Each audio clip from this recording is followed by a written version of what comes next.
Hello everybody, my name's EnglishBacon, and today I'm bringing you episode 2 of BullGuard's Top Tips series. Today I'll be bringing you my top tips for streaming on Twitch. Let's get into it.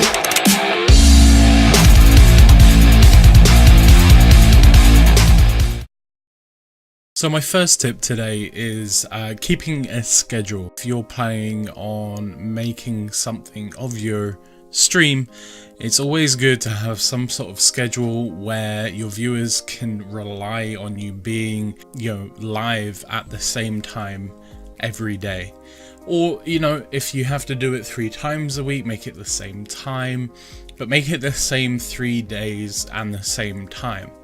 If you stream every day, start at the same time every day if you can. If because of maybe work or something like that you're having to, maybe you work a retail job, something like that, where you have to alter your times a lot, maybe you go from days to nights, something like that, give your viewers a heads up, maybe on your own Discord, and also post it on Twitter as well. Dr. Disrespect is a good example of somebody who, he changes his schedule up every now and again, but he makes it clear what his schedule is all the time. Me personally, I set to go live every day, and then I take a day off when I need it. So I always go live at 7 PM, whether it's the week or the weekend. 7 PM every day is the day I go live, but then I give my Discord and my Twitter a heads up if I'm planning on taking that day off as early as I know I'm going to, so that they can plan to do something else and they're not disappointed when they go to my Twitch and see that I'm not live for that day. Keep a schedule, have one, follow it as best as you can. During your stream, make sure you keep an eye on your streaming software for any drop frames or any issues you might encounter during the stream. You never know, you might have been streaming for the last 30 minutes with a muted mic because you didn't notice, and any viewers coming in wouldn't have said anything because they just think that that's part of the stream. Likewise, you might be dropping frames. You might not realize you're downloading an update for Fortnite at the same time as you playing whatever game you're playing, and you're suddenly dropping frames. You want to fix that as soon as you can. People that come into your stream aren't always going to be able to tell if there's anything wrong. They might just think that that's how it is, and they'll leave your stream straight away. So make sure you do your best to monitor your computer while you're streaming, but don't pay too much attention to it. Just check it every now and again to make sure if there's any issues. Every now and again, just check back on your previous broadcasts and see if anything went wrong, or see where you can improve. There might have been periods where you were quiet and you thought, oh, was that as bad as I thought it was at the time? And just go back and double check. There might be times when your viewer count dropped slightly and you might have noticed, and you might want to just go back and figure out, oh, I wonder what I did to make all my viewers drop at that point. Maybe you switched game. Maybe you should think about skipping that game next time. Maybe you got somebody in the Discord call and people weren't really liking the flow, or there could be 1,000,001 different reasons, but unless you go back and check, you'll never know if anything was actually wrong unless you go back and check your VODs.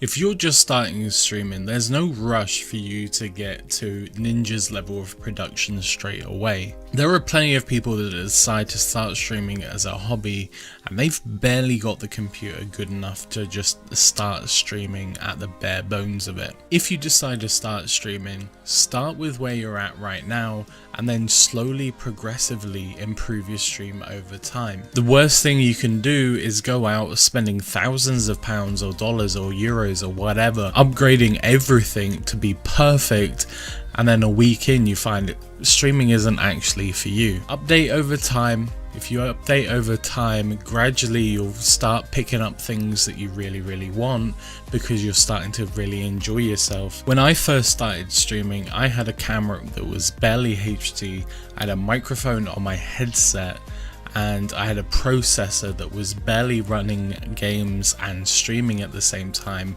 without putting it all on low settings. Upgrade over time and you'll find that suddenly you've got, an Audio Technica mic, you've got the, webcam that everybody uses, the Logitech C920.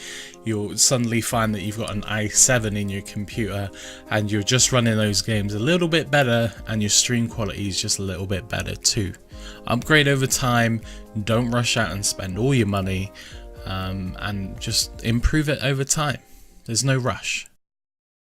Use bots to help automate parts of your stream. Bots can help you with anything from timed messages, helping to promote your social medias. They can help you with things like a clip command. So if not many people are there to clip all the good moments, you can do it yourself with shortcuts and scripts to help you clip those good moments. When you're just starting out, you might not have many moderators that are going to be there all the time, so having a bot that does some of the auto moderation for you can be a real lifesaver. I personally use the Streamlabs chatbot for my bot of choice. There are plenty out there, but I find that the Streamlabs one really does everything I need it to do. Following on from what I was mentioning about the clip command, it can be really good to take those clips and put together highlight compilations for your YouTube. Having YouTube videos of all the best moments that happen on your stream can help generate an audience through another platform and bring them onto Twitch. If you don't want to do clip highlight videos every week, maybe think of a type of series that you can do once a week or every couple of days and put onto your YouTube channel to help promote people coming over to your Twitch channel to help build that as well. They both kind of work well together. Twitch can help build your YouTube and vice versa. So use as many outlets as you can to help feed the other. Spend time before and after your stream in other streamers' communities. Getting to know other streamers and other communities can really help build your own and theirs together. Most streamers are quite happy to swap hosts every now and again to different streamers that may have shown an interest in their stream. If you see a streamer you like and you enjoy their community, maybe drop them a host in the next couple of days so your name is still kind of fresh in their mind, and then they realize that you've just hosted them, and then that kind of builds up a relationship between the two of you, and you never know, they may repay the favor. Whatever game you're playing, make sure to check out other streamers playing that same game or genre of game as well. Hanging out in other streamers' channels that have a similar interest to you can kind of give them a sense of connection with you and make them feel like that you're already part of the community because you already play the same game as them. My next tip comes down to branding. When it comes to branding, you don't necessarily have to start straight away. In fact, when you're first starting streaming, I would say don't really start to build a brand until you start to get an idea of what kind of person you are when you start streaming. Once you start to get a feel of what you enjoy doing while you're streaming and what kind of person or personality you are while streaming, then start to looking into what kind of branding you want to do. Me personally, with the name EnglishBacon, it was kind of obvious I had to do something either relating to bacon or a pig, and that's exactly what I did. And being called EnglishBacon, I went with a pig with a top hat and monocle, and that's kind of how I came about my logo. Even if you decide not to go with a particular logo or mascot, at least go with the same kind of fonts whenever you're doing any kind of stream promotions or alerts and that kind of thing, and maybe even go for the same color themes every time. That way it gives you your channel and, across social medias, Twitter, YouTube and your Twitch, all a kind of uniform look, and people can kind of identify you based on your branding. It's not something you have to do straight away when you start streaming, but it's definitely something to remember in the back of your head if you're ever getting anything made, to maybe have it all look very similar. One of my last tips is just remember to have fun. Streaming for everybody starts out as a hobby, and then when you start thinking about the numbers, the follows, and you get really deep into it, it can sometimes become not fun anymore. Remember, most of the time you're just playing games by yourself anyway. Why not stream while you're doing it and have some fun with other people as well? The whole reason I started streaming was because I figured I was playing video games anyway. Why not stream it to a 0-person audience anyway, and if anybody stops that's why it's a bonus. Just keep that in mind, and if you ever think you're getting too stressed about it, have a break, come back refreshed and start again. My last tip for this video today is stream smaller games. Don't stream the top 10 games of any one day on a permanent basis. By all means, it's up to you what game you want to stream. If you want to stream Fortnite, if you want to stream League of Legends, go for it.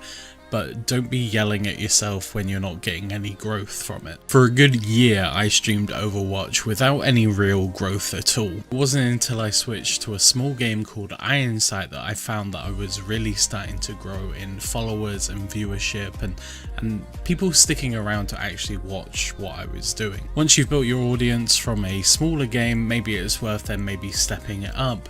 Or maybe you can play those bigger games, but maybe just play them every now and again.